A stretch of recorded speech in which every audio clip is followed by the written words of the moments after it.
Yo, did you get a chance to catch the Bobby Brown movie that came on this week? I saw bits and pieces, but I got the highlights. So what was the highlight that you want to talk about? Because I know a Janet. highlight. Huh? Janet. Yeah. Bobby was a wild boy. I mean, so for people who don't know, Bobby had already, this movie is based on his book, Every Little Step. Now, Bobby had already said in his book that him and Janet was, they were getting along. They were, involved with one another, and he threw Janet out the hotel room naked. Now, they didn't really put that in the movie. They hinted in a couple promotion commercials where a girl was holding a blanket over her body, and she was like, "Who are you?" And he's like, "I'm like Brian, close the door." But when I actually saw the movie, they didn't put that in the movie. Unless somebody else saw it in California, the movie I saw on BET, they didn't. Janet probably made some phone calls like, "Look." It was weird to kind of watch the Bobby Brown movie, and you're watching that part about Janet, and they were also playing commercials of Black Girl Rock, where they're going to be honoring Janet too. Black Girl Rock. So it was weird to kind of see that going back and forth. I mean, it was this is still 30 years ago. So. Yeah. And, listen, to Bobby's defense, and I say this in the most respectful way to everybody who was involved, Bobby had allowed a lot of people to think that he was a bad guy for years. Let's keep that in mind, all right? He never really told his story literally until everyone was dead or too old. He accepted the bad guy role. Everybody say what they had to say. Yeah, everybody felt like he taunted Whitney Houston. I remember my mother back in the day was like the only one who didn't believe that. She was like, Bobby ain't put Whitney on no drugs. He just showed her how to get it cheaper. I remember looking at my mom back then like, Mom, but she never bought that story, but that was the image. And Bobby, his image has suffered for that. So, it's only right for him to tell the story. I mean, they just had a Whitney movie that was out in theaters, and from what I understand, they trashed him in that movie. So it's only right for him to put his movie out. But I will say this, the guy who played Bobby, he really enjoyed it. The cocaine, you know what I'm saying, the women. Well, shout out to Woody. He's been playing him in the New Edition. He's been playing the hell out of Bobby. Yo, it was a good deal he because has turned into Bobby. I'll put it that way. They ran the New Edition movie before it.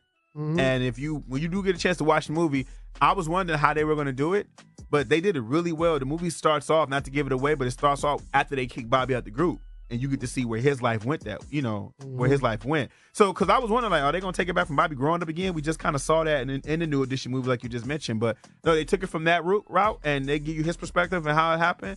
And people who played the actors of New Edition in the movie, they had small cameos. Like, for example, and this is documented, Johnny Gill was the one who told him about Whitney. And I remember seeing that, years later. Bobby, he was on tour with, I think, Ralph and Johnny at the time when he found out about Whitney. And everybody was checking their phone, And he was deeply hurt, by that, because that was still his ex-wife at the time, but that was still someone he was involved with. But, man, it was fun to watch Bobby work, boy. The cocaine, the women. He's a wild boy. The drugs, But to have Whitney and Janet under your belt, that's like having Rihanna and Beyonce under yeah, your belt right now. Like you can't go wrong. It's like he lived a great life. Yeah, but to be Bobby then, you would have to eventually be Bobby now. What you mean by that?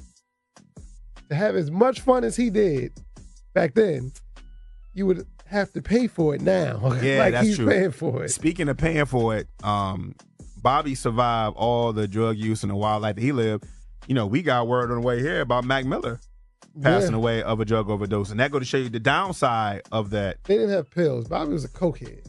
I mean, but you can die. You can overdose off coke. True. You can definitely overdose. But you can overdose off coke. Let's be clear.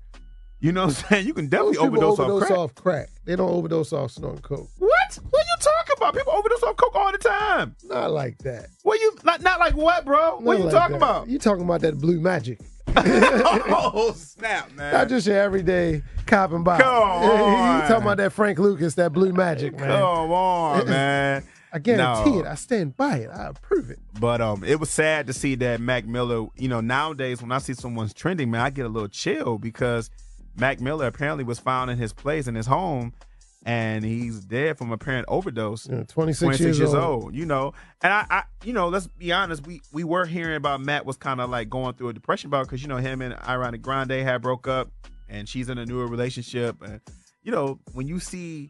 when there's a celebrity you've been dating and you see them on TV, they're dating someone else now, and you already had issues, I can only imagine probably what he was going through when you got money and access to all that drugs and you could just indulge. A lot of people, they kick their drug habit because they were out of money, but if If you don't run out of money, and you can just go in. Just gonna go Scarface on the table. That's just what it is, And he had his issues beforehand. Let's get that clear. But get the Yale. The fact that, I'm pretty sure his recent things in his life, it was hard for him to recover, and it's just sad because 26 years old is extremely young. Yeah, I just think we just need to stop glorifying drugs use in music. That's the biggest thing. It ain't gonna happen, but we need to, right? Yeah, we need to. I mean, he was definitely a great talent. I met him, I think once or whatever, and I knew people that had met him, and he had a great attitude. You met him before, right? No. But we've always heard good things about him, right? Yes. Yeah, that he do anything for you, any show when he come through. He never was a diva, things of that nature. So it gets to go to show you that life is deeper than what you see on social media, because we're really big to be on social media and think what we see, man. But it's sad when we got that news on that. We got that, and on the way over here, we heard about Nicki and Cardi B. Yeah. It's like two things that happened when you and I linked up, Cardi got a nice little lump on her side of her head. Apparently, during Fashion Week in New York, Cardi B allegedly confronted Nicki. The video clips that we're watching as of this moment, you see her shoe. You can't. You see her throw a shoe. You definitely know Cardi is upset at somebody. And she wrote this long, lengthy thing on IG about when you attack when you talk about me and B being a bad mom and all that, that's when the hat's off, and you try to stop me from getting my bad. She still don't call Nicki by name, though, and I wish you called Nicki by name. I'm so sick of this new Drake era of people just this subliminal, and you still don't want to say an actual freaking name. Say Nicki F you is what I want to hear, if that's the issue. Because I like, what the hell, man? You know what I'm saying? But she definitely threw her red bottom. We don't know who she hit. And you said there's a picture of her with a lump on her head. Yeah, she got a knot on the side of her head. I don't know where it came from. Yeah. But it's a lump there. Maybe by the time you see this, you hear us, you'll actually see the video. That'll be clearer. I mean, TMZ is on it. We're all going to be watching TMZ for the next 24 hours. So they seem to be on stuff like that, like a lot. So, And it's so crazy because Nicki had just, I think, allegedly announced that she was going to donate money to that actor Jeffrey Owens. Yeah, who he actually accepted Tyler Perry's offer to pick up 10 episodes on Tyler Perry's new sitcom. Jeffrey Owens, if you don't know who he is, he was the guy that played the boyfriend of Denise on the Cosby Show, who later on was the wife. Later on was the husband, not Denise, the oldest one. Yes. But he later on became the husband, and apparently someone took a photo of him. He had a job at Trader Joe's. Yeah, working at Trader Joe's. That was like his part-time job. Yeah, and it became this big thing. People were like, here's the thing. I definitely don't think you should laugh at somebody doing their job. But I definitely don't think there's nothing wrong with being like, yo, who's this guy? Why is he here? Like, there's nothing wrong with asking that too. But you should respect people for doing their job, providing for his family. It should be nothing to be. Being a man. Yeah, it's being in the dough. You got to take your responsibility is what it is. I mean, I came out of college pushing a broom because radio wasn't hiring it like that. So I was pushing the broom with a degree because rent had to get paid. And you get in radio, you still got to push the broom because you realize there ain't no money in it. Yes, absolutely. You know what I'm saying? So, that's what it is. So, I don't know, man. You guys got your, a lot of you got your morals and stuff like that all mixed up when you dogging somebody for working a job. Somebody who you wasn't even thinking about yesterday until someone took a picture of it. And half of you kids didn't even know who he was because you went around for the Cosby Show. So but it didn't have that impact on you. He is thanking all of you for doing that right now because he just got paid. Matter of fact, would you take a picture of me and DJ Academics, us doing some regular work, so somebody can come have sympathy for us? Tyler Perry come and cash it, right, and write us a check. 10-episode deal. Right. What if that was a ploy? What if he did that on send purpose? Me a quick 25 G's. Hey, what if he worked at Trader Joe's for like 2 months? We find out. And he did that just to get on, so somebody could take a photo of him. What was that? All that was a plot. I mean, he's a genius. Yeah, he's a super genius, and it worked. I'm about to go do that, but I don't think nobody would care for us. They'll just tell us brown or plastic. He probably wouldn't take a picture. Right now, he's going to be too stuck up to take a picture. We're like, nah, I'm good. I want tables. I ain't messing with y'all. Well, that about does it for us. We're gonna cut up out of here, man. We got a lot that we about to get into when it comes to our regular life. What you got, bro? Nothing. So hey, just chilling with the family, spinning records.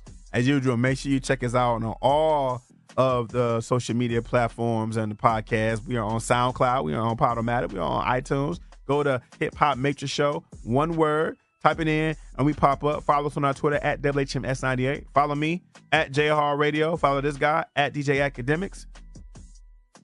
Be blessful and successful, and we'll talk to you soon. We ghosts!